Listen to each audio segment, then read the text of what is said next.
नौकरी चाहिए, व्यापार नौकरी उन्नतशील हो, ये ऐसे कम अर्थ वाला ना हो जिससे हमारे पूरा परिवार। तो अब ये सब चिंतन जब चल रहा हो, उसी समय नाम चलाओ, राधा राधा राधा, ये हमारे भाग्य में होगा तो व्यवस्था हो जाएगी। क्या चिंता करनी, राधा राधा राधा। नाम जप नहीं तो इतना सोच बढ़ती चली जाती है, ओवर थिंकिंग होती जाती है कि कभी कभी नकारात्मक भावों का जाल बिछ जाता है और हम डिप्रेशन में पहुंच जाते हैं। अधिक सोच होना और व्यर्थ की सोच होना और निगेटिव सोच होना, ये डिप्रेशन का मूल है, इसी से डिप्रेशन बनता है। तो अगर हम नाम जप करें, अधिक सोचने का टाइम ही ना दें, व्यर्थ सोचने का टाइम ही ना दें, निगेटिव सोचने का टाइम ही ना दें, और हम उसमें राधा राधा राधा, तो नाम के प्रभाव से आपकी आने वाली विपदा भी टलेगी और जो समस्या है उसको निवारण करने का आपके अंदर ज्ञान आ जाएगा और आपका हृदय शीतल बना रहेगा भारी विपत्ति में भी, यदि नाम जप करोगे। और नाम जप होगा तो हमसे गलतियां भी नहीं होंगी। जब नाम जप नहीं होता, केवल संसारिक चिंतन होता है, तो कहीं ना कहीं हमारा मन चाहता है कि हम आनंदित हों, तो फिर गलत जगह वो आनंद ढूंढता है। शराब पीना, मांस खाना, बेविचार करना, गलत जगह वो आनंद की खोज करने लगता है। इसलिए हमें अच्छे मार्ग में चलना है, शांत और सुखमय जीवन व्यतीत करना है, तो भगवान की शरण में होकर भगवान का नाम जप करना ही है, दूसरा कोई रास्ता नहीं है। वाकुल जायसवाल जी, कानपुर से। राधे राधे महाराज जी, आपके चरणों में कोटि कोटि प्रणाम। महाराज जी, ये संकेत हमें कैसे मिलेंगे कि हमारे प्रारब्ध के कर्म का भोग हम काट चुके हैं या काट रहे हैं? और जब तक शरीर रहता है तो इसका प्रारब्ध रहता है, शरीर छूटा प्रारब्ध खत्म। समझ पा रहे हो? शरीर रहता है तब तक प्रारब्ध भोग रहता है, ऐसा थोड़ी है। आज आप चकाचक सब आनंद चल रहा है, कल देख लेना दुख आएगा। आज दुखी चल रहे, कल देख लेना सुख आएगा। इसका क्रम बना हुआ है, प्रारब्ध दुख सुख का क्रम बना हुआ है। जब तक शरीर है तो प्रारब्ध ही से तो बना है। प्रारब्ध मिटा, शरीर खत्म, शरीर खत्म, प्रारब्ध मिट गया। प्रारब्ध तब तक रहेगा जब तक शरीर रहेगा। साहिल जी। महाराज जी, घर का माहौल अक्सर थोड़ा नकारात्मक रहता है हमारे घर के सदस्यों के कारण। इस वजह से हमारे अंदर भी नकारात्मक ऊर्जा आती रहती है, मन चिड़चिड़ा हो जाता है, फिर नाम जप में मन नहीं लगता। हाँ, नहीं नहीं, नाम जप करके इस स्थिति को क्रॉस करो। बड़ी कृपा है जो नकारात्मक आसपास वातावरण है, इसमें पास हो गए तो कहीं फेल नहीं होगे। अनुकूलता में भजन हो तो प्रतिकूलता में डर रहता है छूटने का, और जब प्रतिकूलता में भजन का अभ्यास हो जाता है तो अनुकूलता में तो अपने आप होगा। तो इसलिए डरो मत, हिम्मत बनाकर हर प्रतिकूल परिस्थिति में नाम जप करते रहो। नकारात्मक सोच अंदर की और नकारात्मक वातावरण बाहर का, दोनों को रौंदना होगा भजन के बल से। अंदर की सोच को हटाना पड़ेगा, राधा राधा राधा राधा राधा राधा राधा, वो जलाएगा पर राधा राधा। और बाहर जो वातावरण है, सबसे नम्र विनम्र व्यवहार, वो आपके प्रति कटुता और अप्रियता, नाम जब तो निकल जाओगे। अब वातावरण से पूछो तो किसका वातावरण अनुकूल, पूछो। सबके कुछ न कुछ प्रतिकूलता अब लगी ही रहती है, ये संसार है। 100 में 2-4 तो प्रतिकूल बने ही रहते हैं। तो ऐसे हमें लगता है, हम सोचे कि अनुकूल परिस्थिति और अनुकूल वातावरण हो मिल जाए तब भजन करेंगे, तो कभी नहीं मिलेगा। जैसी परिस्थिति है, जैसा वातावरण, इसी में भजन करके निकल जाओ तो निकल जाओ, नहीं तो परिस्थिति नहीं बदली जा सकती, अपने भाव बदले जा सकते हैं। अपनी स्थिति को बदलो, अपने भाव को बदलो, हर समय नाम जप करो। वातावरण परिस्थिति वो सब समय से अपने आप बदलेगी। आप सोचो कि हमें अनुकूल वातावरण आज मिले, तो अभी नहीं मिलेगा। पाप का कर्म भी तो भोगना है, जो हमने पूर्व में पाप कर्म किए वैसा भोगना है। वैसे हमें मित्र मिलेंगे, वैसे हमें परिवार मिलेगा, वैसे ही हमें संयोग मिलेगा। जैसा हमारा कर्म है तो हम उसके अनुसार अब ना चलें। जो पूर्व का कर्म जैसा हमें संग दिया, अब उसके अनुसार ना चलें। अब हम नए कर्म की रचना करें, भगवान के चरित्र पढ़ें, नाम जप करें, भगवान की आराधना करें, तो हमारे प्रारब्ध को भोगने की सामर्थ्य आ जाएगी और आगे का भाग्य निर्मल हो जाएगा हमारा। स्मिथ अग्रवाल जी, यूरोप से। राधे राधे महाराज जी। महाराज जी, जीवन में अनुभव ऐसे रहे हैं कि मुझे लोगों पर आसानी से भरोसा नहीं होता। वैसे भरोसा लोगों पर ना करके भगवान पे ही करे, क्योंकि तुम्हारे जीवन के अनुभव रहे हैं कि आसानी से भरोसा नहीं होता। हम भरोसे के बिना चले नहीं हैं, हमारा भरोसा ही सब कुछ रहा है, लेकिन धोखा ही धोखा है। पर इसलिए मैं 2-3 योजनाएं बना के ही कार्य करता हूँ कि एक में फेल तो फिर दूसरे में, ऐसा ही कह रहे हैं। हाँ, नहीं, फिर भी कितना ही हो, भरोसा सिर्फ भगवान पे रखे। व्यक्ति का परोपकार कर दे, उस पर भरोसा न करे। व्यक्ति का भरोसा करने पर हम फंस सकते हैं। भरोसा भगवान का और व्यक्ति का परोपकार। हम तुम्हारा हित करेंगे, तुम्हें सुख देंगे, तुम्हारा मंगल विधान करेंगे, पर हमें पलट कर तुमसे कुछ नहीं चाहिए, वो भगवान देंगे, तो सुखी रहोगे। अगर पलट कर चाहोगे तो दुखी हो जाओगे, क्योंकि यहाँ पलट कर तुम्हें धोखा ही मिलेगा, कपट मिलेगा, छल मिलेगा। आप करोगे अच्छा और वो करेगा बुरा, तो आपको रोना पड़ेगा, आपको दुखी होना पड़ेगा। यहाँ तो ऐसे विश्वासी लोगों को बहुत जल्दी फंसा लिया जाता है और फिर बहुत टॉर्चर किया जाता है। आंतरिक छल कपट इस संसार का स्वरूप है। आप सीधे साधे सरल विश्वास कर लोगे, फंस जाओगे, आपको बेवकूफ माना जाएगा। आप हित कर रहे हो, वो आपको बेवकूफ मान रहा है, और आप हित कर रहे हो, खूब जानबूझ के हित कर रहे हो। तो परहित करो और विश्वास भगवान पे रखो, तो यहाँ चैन से रह सकते हो। नहीं, यहाँ बहुत विचित्र संसार है, बहुत विचित्र संसार है। यहाँ छल कपट का राज्य, विश्वास का नहीं। यहाँ कोई ऐसा नहीं कि हाथ मिलाकर, दिल से दिल मिलाकर हमारे साथ चल सके।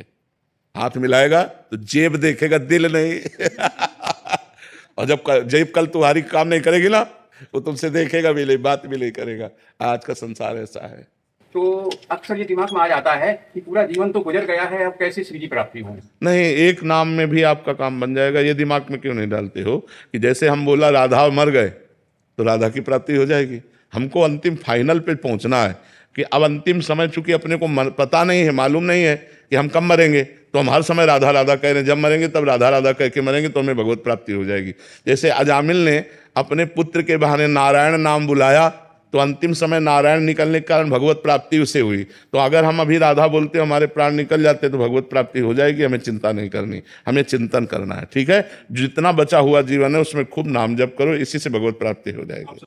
पूजा भारती जी, मुंबई से। श्री हरिवंश। श्री हरिवंश महाराज जी। महाराज जी, मेरा प्रश्न है कि भजन में प्रतिस्पर्धा उचित है क्या? ये ईर्ष्या तो नहीं है?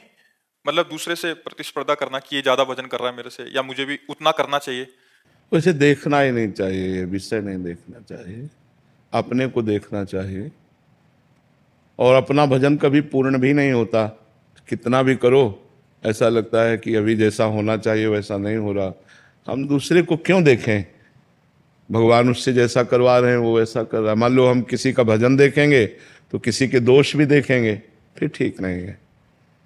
अपने अंदर से एक नियम बना ले कि हमारी श्वास प्रश्वास में भगवान का सुमिरन रहे, हमारा भजन ठीक चलता रहे, भगवान जिसको जितना करवा रहे हैं उतना हो रहा है। हमें लगता है ईर्ष्या भजन में भी करना ठीक नहीं है। और प्रतिस्पर्धा में अहंकार होता है कि अगर वो 20 माला कर रहा है तो मैं 22 माला करूँगी, तो अहंकार भजन नहीं होता। अहंकार गलित हो जाए वो भजन होता है। तो जो हमें लगे कि हमसे ज़्यादा भजन करता है उसके हम पैर छुएं तो हमारा अहंकार चला जाएगा। हम उससे बढ़कर भजन करें, हमारी भावना बनी रहे, लेकिन ये भगवान का नाम जपता है इसलिए इसके हम भाव करें, उसको उससे द्वेष ना करें।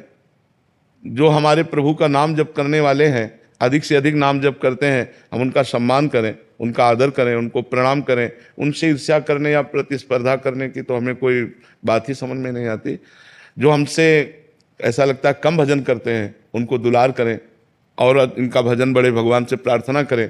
हमें लगता है हमसे ज़्यादा भजन करते हैं तो हम उनका चरणामृत पिएं, उनके चरणों में प्रणाम करें, उनको नमस्कार करें, क्योंकि महान भक्त हैं। तो दोनों तरफ हमारी अंदर कोई गंदी बात नहीं आई जो हमारे मन को गंदा कर सके, ना ईर्ष्या आई और ना लघुता आई। जो कम भजन करते हैं उन पर और भगवान सद्बुद्धि दें, इनका भजन बढ़े। ज़्यादा भजन करते हैं उनको नमस्कार करते हैं। तो ये प्रतिस्पर्धा तो संसार में होती है, भजन में तो नहीं होती। पंकज जी, सूरत से। श्री हरिवंश। महाराज जी, हम ऐसा क्या करें जिससे हमारे गुरुजी हमारे अनुकूल रहें, वे हम पर प्रसन्न हो? उसे कुछ करो या ना करो, गुरु अनुकूल ही रहते हैं। गुरु कभी प्रतिकूल होते नहीं, पर प्रतिकूल जैसा रोल होता है। जब कभी हमको जहाँ हम आसक्त हैं वहाँ से अनासक्त करना होता है, हमें ऊंचे उठाना होता है। हम लोगों की एक मन की स्थिति ऐसी कि हम जहाँ हैं वहीं राजी रहते हैं। नहीं, जितना भजन चल रहा है, खान पान भोग विलास, तो उसी में राजी रहते हैं। हम आगे उन्नति नहीं चाहते अध्यात्म की, कि सर्वस्व का अंदर से त्याग हो और भगवान के चिंतन में हम डूबें। ऐसा हमारा लक्ष्य नहीं बन पाता। लक्ष्य बना रहता है खान पान और सबको खवाएं पियाएं, मौज मस्ती, एकदम ऐसे जीवन। तो भगवान फिर कृपा करते हैं और गुरुदेव के रूप में वो प्रतिकूलता देते हैं, या भगवान स्वयं प्रतिकूलता देते हैं। और वो प्रतिकूलता इतनी कड़वी है कि अब देखो, अभी पीछे के बैच में बताया कि नाम ही तो जप कर रहे थे ठाकुर हरिदास जी, और 22 बाजारों में मार कोड़े उनकी खाल खिंचवा ली। अब कौन भगत राजी होगा ये करवाने के लिए? तो कभी कभी पूर्व जन्म के प्रारब्ध होते हैं और कभी कभी परीक्षा होती है हमारी। तो इस मार्ग में अग्नि परीक्षा तो देनी ही होगी कि हे नाथ, हे शरीर आपका, प्राण आपका, मन आपका, तन आपका। देखो, राजकीय पार्षद बनने के लिए गोली खाने को तैयार है हमारे राष्ट्रीय सेना, ये हमारे राजकीय पार्षद हैं। और भगवत पार्षद बनने के लिए हमको कितना तैयार होना पड़ेगा? जो अखिल कोटि ब्रह्मांडों के मालिक हैं उनके हम पर्सनल दास हैं, कितना बड़ा तैयार होना पड़ेगा। तो हमको गाली भी खानी है, हमको अपमान भी सहना है, हमको प्रतिकूलता भी सहनी है, और आपकी ही तरफ। इसमें एक उदाहरण बहुत बढ़िया लगता है। जैसे छोटा बच्चा है ना, घुटनों के बल चलता है, और कोई उससे गलती हो जाए या कुछ भी, और माँ उसके थप्पड़ मारे, तो माँ के ही चिपकेगा, वो कहीं नहीं जाएगा। वो नहीं, माँ उसको मारे तो माँ के ही ऊपर गोद में चढ़ना चाहेगा कि आपके सिवा हमारा कोई है नहीं, तो मारो चाहे पीटो। ऐसा ही भगत होना चाहिए कि गुरु या इष्ट के प्रति वो प्रतिकूलता भी दे तो उन्हीं की तरफ बढ़ना चाहिए, उनसे पीठ नहीं होनी चाहिए, उन्हीं की तरफ बढ़ना चाहिए। जैसे छोटे बच्चे को माँ मारती है ना, तो माँ के ही हृदय से लगना चाहता है, क्योंकि जानता है कि माँ, वो दूसरी तरफ नहीं जाएगा। माँ मारेगी और झिटकेगी दूर की तरफ, लेकिन वो माँ के ही गले लगना चाहेगा, क्योंकि उसको एक ही आश्रय पता है, माँ है। अगर कोई बाहर भयभीत कर रहा है तो भाग के ना पाएगा तो वहीं से पुकारेगा माँ माँ माँ। बस ऐसे ही हमारी भक्ति होनी चाहिए कि अगर हमें भय लग रहा है तो राम राम राम, राधा राधा राधा, कृष्ण कृष्ण कृष्ण। और अगर हमको प्रभु ही भय दे रहे हैं तो हम प्रभु की तरफ ही भागे, दूसरा कोई उपाय नहीं बचने का, दूसरा कोई नहीं बचा सकता। भय उनसे मिला तो निर्भय भी वही करेंगे, उन्हीं की तरफ भागे, हे नाथ आप ही बचाओ, आप ही हमारी रक्षा करो। तो हमें लगता है इष्ट और गुरु की तरफ से प्रतिकूलता दिखाई देती है पर होती नहीं। गुरु और इष्ट एक ही हैं। तो इष्ट के लिए कहा गया मंगल भवन अमंगल। तो जब मंगल भवन है, अमंगल है ही नहीं मंगल भवन में, तो वो हमारा अमंगल कैसे कर सकते हैं? तो हमें ऐसे रहना है। बहुत कठिन, फिर भी कह रहे है बहुत कठिन, क्योंकि अनुकूलता में तो लगता है भगवान की कृपा है, सब अनुकूल चल रहा है तो लगता है भगवान की कृपा है, लेकिन सब प्रतिकूल हो जाए तब ये बोलो कि भगवान की बड़ी कृपा है, ये बड़ी बात होगी। जब सब छिन जाए और फिर भी बोलो कि भगवान की बड़ी कृपा है, तो तुम भगवत पार्षद हो। और वो देखते हैं, दे के भी देखते हैं और लेके भी देखते हैं। देने में तो कृपा लगती है, चकाचक सब माल आ रहा है, खूब जय हो तो बोले जय हो भगवान आपकी। और जब झाड़ू लगा दिया, सब हटा दिया, अब भी विशुद्ध कृपा है। कोई न कोई राग है जिसका नाश करके भगवान हमको अपने तक बुलाना चाहते, पर ये है कठिन, ये दवा बहुत कड़वी है। ये वही कृपा करे तो समझ में आवे, नहीं प्रतिकूलता जब देते हैं और फिर उनकी कृपा देखे, ये बहुत कठिन बात है कि नहीं? कठिन बात। अनुकूलता में तो ऐसा लगता है कि बड़ी कृपा है, लेकिन जब दुख आए, विपत्ति आवे, प्रतिकूलता आवे, संकट आवे, और उस समय हम बोले कि भगवान की बड़ी कृपा है, ये बहुत कठिन बात है। और भागना भगवान की तरफ ही, चाहे जितनी विपत्ति हो, उससे बचने का उपाय केवल भगवान है। दूसरे किसी में इतनी सामर्थ्य नहीं कि हमारी समस्या का समाधान कर सके। वो खुद समस्याओं में फंसा हुआ है तो समाधान क्या कर सकता है? वो हमारा शोषण कर सकता है, पोषण तो कर नहीं सकता। सचिन जी। श्री हरिवंश महाराज। श्री हरिवंश महाराज जी। महाराज जी, सुना है कि भगवत प्राप्ति प्रयास से नहीं समर्पण से होती है। यदि हम निरंतर नाम जप करें, धर्म का पालन करें, किसी का बुरा ना करें, केवल श्री जी व गुरु के आश्रित रहें, तो क्या यही पूर्ण समर्पण भगवत प्राप्ति के लिए पर्याप्त है? हो जाएगा, इसी से हो जाएगा। पर ये कह देना बहुत सरल है, निर्वाह करना बहुत कठिन है। जब मन अपने पे ठान लेता है कि ये करना है, तो लाख समझाओ नहीं समझता, बुरा कर ही देता है। बड़े बड़े अच्छे लोगों से गलतियां हो जाती हैं। तो ये मन को रोक पाना, जैसे तूफान आ रहा है तो अब उसको ऐसे रोक पाना बड़ा कठिन है। ऐसे मन ठान ले कि हमको ये करना है और फिर उसे रोक ले, ये केवल भगवान ही की सामर्थ्य से, नहीं तो बहुत कठिन है। आप लोग सबके पास मन है, देख लो ना।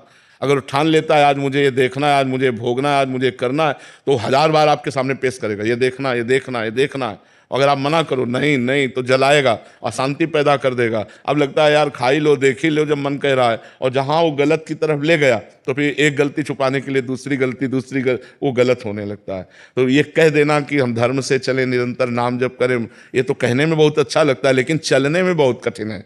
चलने में बहुत कठिन, बड़े बड़े धर्मात्मा पुरुषों से भी चूक हो जाती है। इसलिए भगवान का भरोसा रखें और सावधानी रखें, कभी अहंकार न करे कि मैं अच्छे से चल रहा हूँ। अगर अहंकार करेगा मैं अच्छे से चल रहा हूँ तो गिर जाएगा। अहंकार ना करे, दैन्य भाव से, और भगवत प्राप्ति इसी से हो जाएगी। डॉक्टर आलोक सिंह जी। श्री हरिवंश महाराज जी, आपके चरणों में कोटि कोटि प्रणाम। महाराज जी, जीवन के प्रारब्ध को बदला जा सकता है क्या? नहीं। तथा मानव जीवन का वास्तविक अर्थ एवं उद्देश्य? मानव जीवन का वास्तविक अर्थ है भगवत प्राप्ति, परोपकार, नाम जप। लेकिन प्रारब्ध नहीं बदला जा सकता, प्रारब्ध भोगना पड़ता है, प्रारब्ध नहीं बदला जा सकता। जो कर्म बन जाता है उसको भोगना पड़ता है। जैसे दशरथ जी के द्वारा श्रवण कुमार का वध, तो उनके पिता का ये शाप, जैसे मैं पुत्र वियोग में मर रहा हूं ऐसे तुम प्राण त्यागोगे। तो राम जी भगवान उनके पुत्र हुए, फिर भी पुत्र वियोग में प्राण त्यागना पड़ा कि नहीं त्यागना पड़ा? तो इससे ये सिद्ध होता है कि जो कर्म बन जाएगा उसका भोग भोगना पड़ेगा। तो जो प्रारब्ध बनकर आ गया वो भोगना पड़ रहा है, बड़े बड़ों को भोगना पड़ता है। इसीलिए नाम जप करो, कोई नशा ना करो, कोई गंदे आचरण ना करो, कि अब हमारा कोई नया कर्म ना बने, पुराने को भोग लेते हैं और भगवान के पास चलते हैं। हाँ अंकुश। राधे राधे महाराज जी। महाराज जी, हम सभी जो आपके शरणागत जन हैं, जब निकुंज जाएंगे तो क्या वहां भी केली कुंज का अलग डिपार्टमेंट होगा? आप दिखेंगे ना महाराज जी? ये सब यहाँ मायाकृत है। हम तुम अलग अलग जो दिख रहे हैं सब मायाकृत है। वहाँ सच्चिदानंदमय लीला है।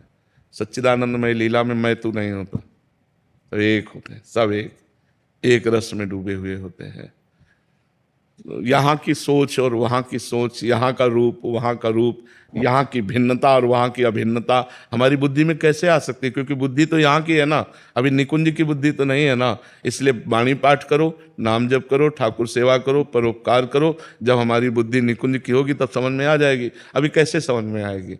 कुछ भी बताने योग्य नहीं है, वो अनुभव करने योग्य है। अनिर्वचनीयम प्रेम स्वरूपम, जैसे प्रेम का वर्णन नहीं किया जा सकता, ऐसे प्रेम में निकुंज का, प्रेम में भावदेह का, प्रेम में प्रिया प्रीतम का, प्रेम में प्रिया प्रीतम की सेवा का, वो यत्किंचित वर्णन है, बकाया पूर्ण वर्णन नहीं हो सकता। वो तो अनुभव की बात है, हृदय की बात है। इसलिए भजन करो, पहले मनुष्य धर्म से ऊपर उठो।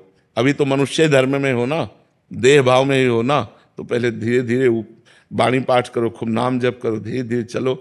हम लोगों का क्या है, सीधे सब कुछ बात जानना चाहते हैं, तो कुछ बातें होती जानने में नहीं आती, वो अनुभव में आती हैं। वो वाणी के द्वारा नहीं बताया जा सकता, वो पढ़ लिख कर नहीं जाना जा सकता। वो भजन करोगे तब भगवान जब जितना अनुभव कराएंगे वो अनुभव में आएगी। वहां पे पिटाई लगती है सेवा में अगर त्रुटि हो तो? नहीं, सेवा में त्रुटि हो ही नहीं सकती, वहाँ पिटाई का कोई चांस ही नहीं है, क्योंकि सब पास होके जाते हैं ना, फेलियर थोड़ी पहुँचते हैं। पिटाई तो फेलियर की होती है। यहाँ से इतना पिटाई करके भेज दिया जाता है कि वहाँ पिटाई की जरूरत नहीं होती है। वहाँ तो परमानंद है, प्रेम में है, प्रेम ही प्रेम, प्रेम ही प्रेम, प्रेम की बाढ़, प्रेम का समुद्र, प्रिया प्रीतम की रूप माधुरी में छके हुए प्रेम में। अरे महासुख है भगवान के पास। तो पर ऐसे थोड़ी पहुंच जाया जाता है भगवान के पास। तभी तो निर्मल मन जन सो मोहि पावा। निर्मल तो जब मलय नहीं तो पिटाई कैसे होगी? जब मलय नहीं तो ईर्ष्या द्वेष कैसे होगा? जब मलय नहीं तो किसी प्रकार का विकार कैसे आएगा? आनंद ही आनंद है। खूब नाम जप करो, वहां पहुंचने की प्रयास में नाम जप और वाणी पाठ दो ही हैं। नाम वाणी जहां, श्याम श्यामा तहां। खूब नाम वाणी मिले।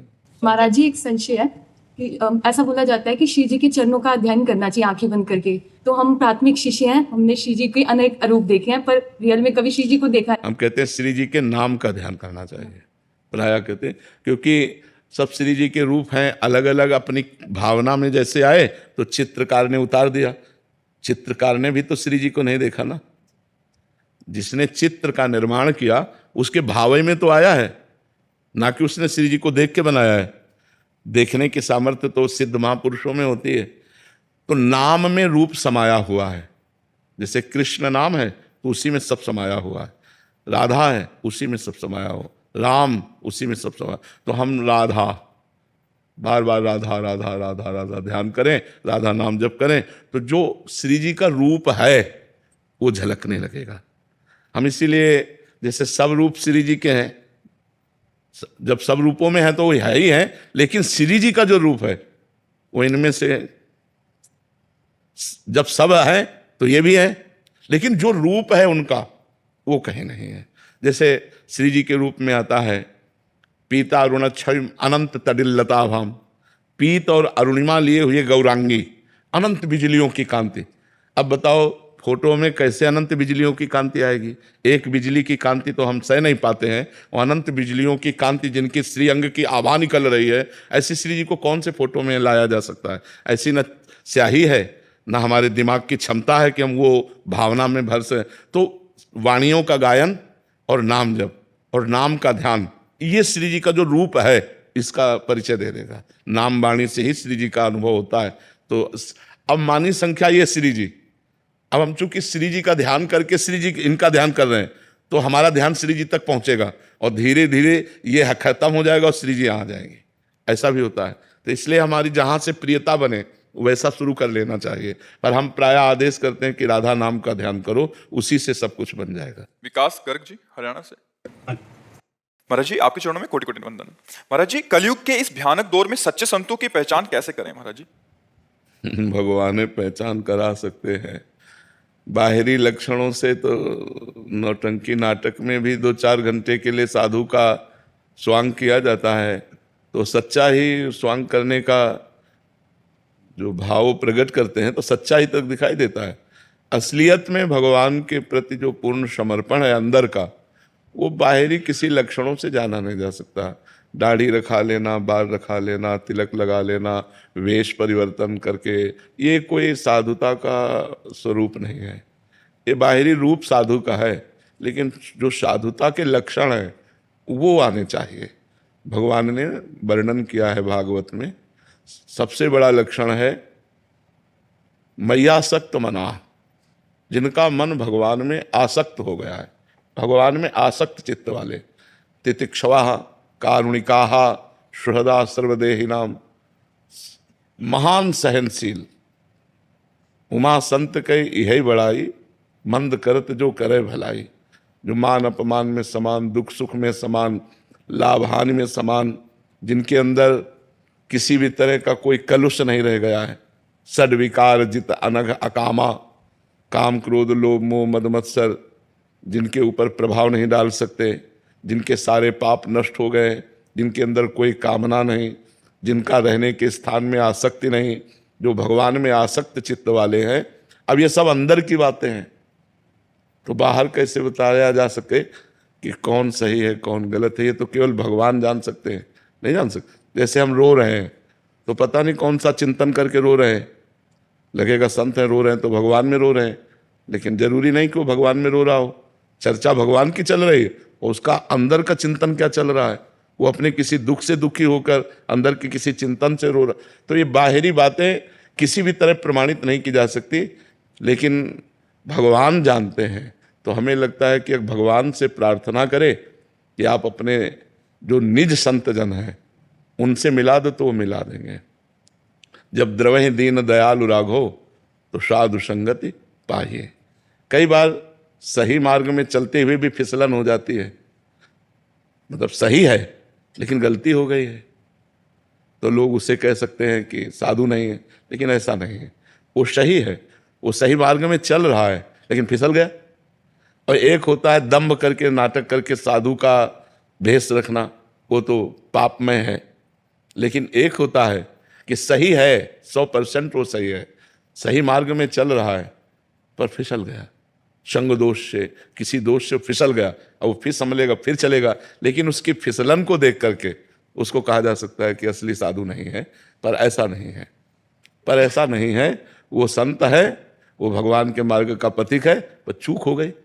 एक होती चूक होना और एक होता है कि हम चूका ही चूक है, दोनों को हम पहचान नहीं सकते। जिसका समाज और एकांत दोनों उज्जवल हों, वो भगवान का प्रेमी संत होता है। उसके लिए चाहे वो अकेला हो चाहे 1000 के बीच में बैठा हो, उसमें कोई अंतर, बनावट नहीं होती। तो भगवान के लीला कथा में प्रेम होना, भगवान के नाम में प्रेम होना, भगवान के चरणों में प्रेम होना, सबको भगवत स्वरूप समझना, दुख सुख सहना, मान अपमान सहना, ये सब संतों के जीवन में है। पर बाहरी लक्षणों से हम कैसे पहचान सकते हैं? हमें तो एक भी लक्षण बाहरी से नहीं लगता कि साधु की पहचान की जा सके। क्यों? नौटंकी नाटक में भी तो लोग हमसे बढ़िया दाढ़ी लगा लेते हैं, हमसे बढ़िया बाल बना, तो नकली नहीं लगा लेते।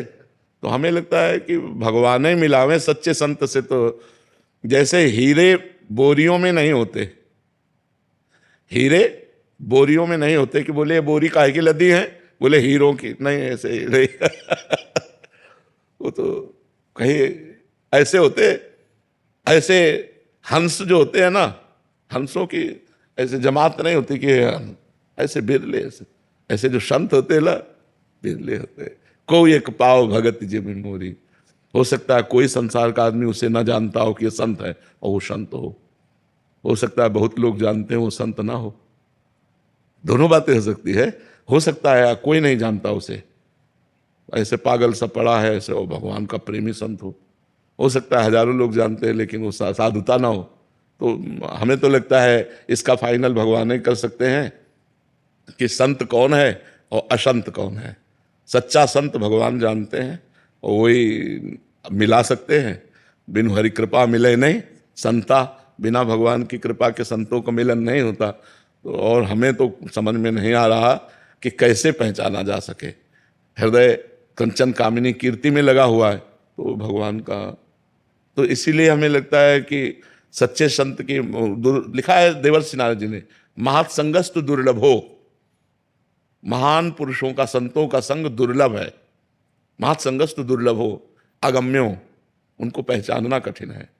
अमोघस्य, अगर मिल गए तो निश्चित भगवत प्राप्ति हो जाएगी। अगर ऐसे संत मिल गए तो निश्चित भगवत प्राप्ति। अमोघस्य, उनका मिलना व्यर्थ नहीं जाएगा। अब देखो महान संत हैं जड़ भरत जी, और रहुगण बड़ा विद्वान है और कपिल भगवान से सत्संग करने जा रहा है। एक पालकी का कहार बीमार हुआ तो बोले पकड़ लाओ, तो उन्हीं को पकड़ लाए। अब मलिन वेश है तो ये समझ में ना लाल है ना पीला है ना, तो समझ में नहीं आया कि ये संत हैं, क्योंकि बाहरी कोई चिन्ह नहीं था और उच्च कोटि की अवस्था थी। ज्ञान की भूमिकाओं में विचरण करने वाले महापुरुष, निरंतर आत्मस्वरूप में स्थित जड़ भरत जी महाराज, पालकी में जोत दिया कि नहीं जोत दिया। सत्संगी पुरुष है रहुगण, कपिल भगवान से सत्संग करता है, वहीं जा रहा था कपिल भगवान से सत्संग करने। सत्संगी पुरुष संत को नहीं पहचान पाया, क्यों? एक मलिन कपड़ा धारण किए और कुछ है नहीं, न दंड है, न कमंडल है, न चिन्ह है, न कोई कंठी है, न कोई माला है, और अध्यात्म की इतनी ऊंची ऊंचाई पर विराजमान है कि उनका चरित्र भागवत में है, लेकिन वो नहीं जान पाए। पालकी में जोत दिया उनको। तो भगवान ही परिचय बतावें और जो ही बोले वाणी खुली, सो वो सत्संगी था। अरे तुरंत इतने बड़े महापुरुष चरणों में लौट गया। महाराज मैं समझ नहीं पाया, आप जैसे अवधूतों को समझ पाना बड़ा कठिन है। आप भगवान दत्तात्रेय हैं या आप भगवान कपिल देव हैं, आप कौन हैं?